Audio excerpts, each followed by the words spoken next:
Welcome to Royal Secrets. Don't be deceived. The peace between William and Harry was temporary for the funeral of the Queen. Russell Myers, a royal correspondent, has questioned the relationship between Prince William and Prince Harry.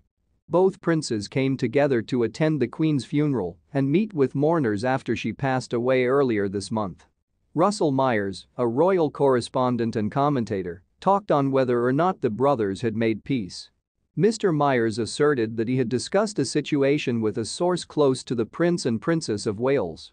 The royal commentator told Katie Nicholl, a royal correspondent for Vanity Fair, that Prince William had earlier this month invited Prince Harry and Meghan, Duchess of Sussex, for a walkabout to greet mourners at Windsor Castle.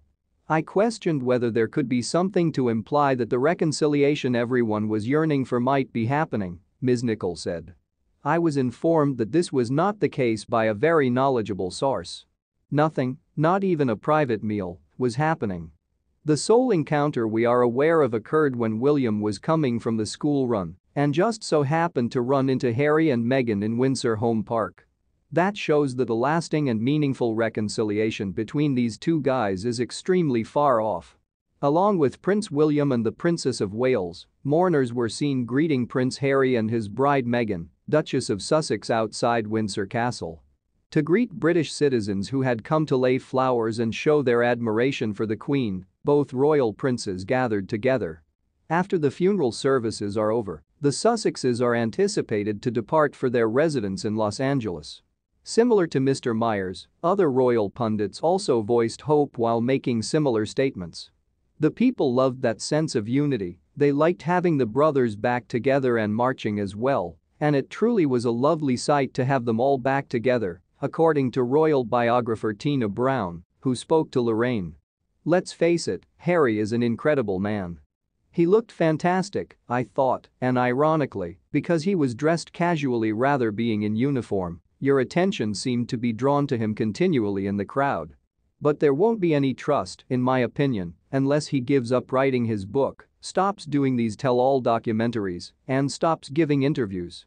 There is a lot of work to be done, but if he does that, I believe there is definitely a way, and I do believe the royal family now needs them. In another news, Mike Tindall is praised by royal admirers for posting the photo of the crying corgi in honor of the Queen. When Mike Tindall wed Princess Anne's daughter Zara Phillips in 2011, he became a member of the royal family. On social media, the former England rugby champion paid one final tribute to Queen Elizabeth II. Mike tweeted a photo of a moving piece of art honoring the late sovereign on Thursday night. The tender illustration features a corgi gazing at the imperial crown, which has a tennis ball resting upon it, with tears streaming down its face. The artwork shows how much the Queen has always loved and cherished corgis, which she has had and played with since turning 18 years old, and how much she is already missed by her cherished canines, her family, and the nation. The image shared by Mike also contains information about a bit auction that the artist is hosting on her Facebook page and that closes later today. She declared that all of the revenues would go to the Dogs Trust, whose patron the Queen has been since 1990. He has been the RF's staunchest ally and best buddy.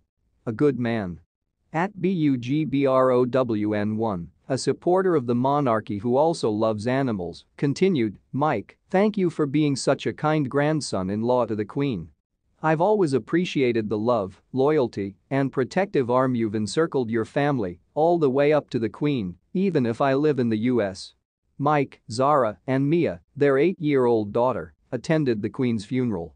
Additionally, the pair is parents to a 1-year-old boy named Lucas and a 4-year-old girl named Lena. Mike silently expressed his love and respect for the Queen on Monday when the royal family gathered to say their final goodbye to the monarch. He appeared to be on the verge of tears as he listened to the funeral service. As the royals were leaving Westminster Abbey, the former rugby player also provided assistance to James, Viscount Severn, 14, a younger member of the family.